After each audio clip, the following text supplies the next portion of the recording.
Hey everyone, welcome back to Paddles Up. My name is Nevan McCabe. I'm Jeff Dang. And today we are going to talk to you about a little thing called the chicken wing and what that means for Dragon Boat. If you did watch our earlier video on the Dragon Boat basics, you'll know that we discussed this thing called a chicken wing.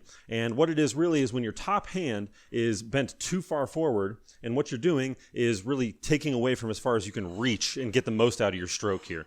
Jeff is going to demonstrate this for you here in a very dramatic way. Perfect. So anyway, we talked about that and making sure that you have just a nice about 15-degree angle between your arm. But today we wanted to spend a little more time focusing on things that you can do and exercises that you can practice in order to make sure that you're nailing this in every single time you're on the boat, okay? So it is very important to mention that this technique was taught to us by John Dyer of Space Coast Dragon Boat Camp in Florida. And so we picked up a few things from him, but we found it to be super effective with our own teams and wanted to bring it to you all to practice at home. So to begin with, what we're going to do is Jeff is going to just start paddling like he normally would, and he's going to, with his top hand on top and generating the force, pushing down with his palm like we would in a normal stroke, as we talked about that last video. But after about 5 to 10 strokes, we're going to have Jeff switch his grip from being on top of the paddle to being flexed around the paddle with his forearm facing forward, almost as if he was checking his watch that he's got on there.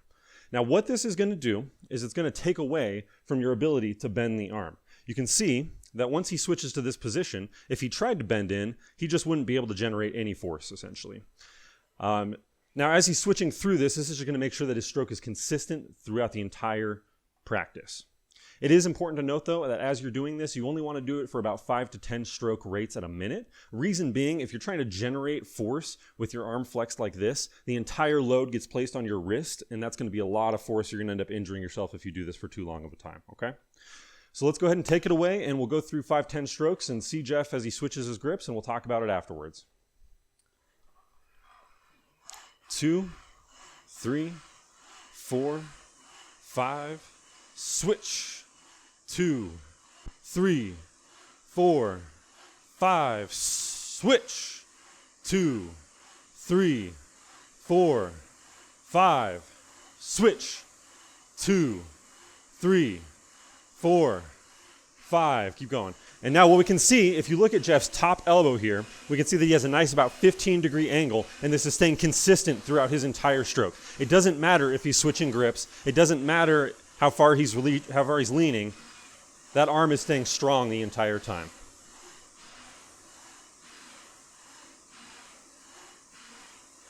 And let it ride.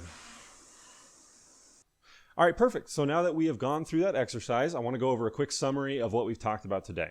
So to reiterate the key points, it's very important while you are on the Dragon Boat to make sure that you are not doing the chicken wing, depriving yourself of power, depriving yourself of reach, and slowing down your team in general, okay? In order to work on that, we can perform this exercise where you go through about 5 to 10 strokes and then switch up your grip to a less powerful position and make sure that you have that nice 15-degree angle bend in your arm. And as a final note, one important thing to keep in mind is that we are not professional trainers, we are not doctors, and we have no ability to give you professional healthcare advice. But a good rule of thumb is, if it hurts, stop doing it. And we want to make sure that as you're doing this exercise and putting that increased load on your wrist, that you don't end up injured as a result of trying to train. That being said, thank you so much for being a part of this video. If you enjoyed the video, please leave a like. Of course, subscribe to us. We're a brand new channel. We're very open to advice, and we want to grow with all of you as well. And we hope to see you in the next video.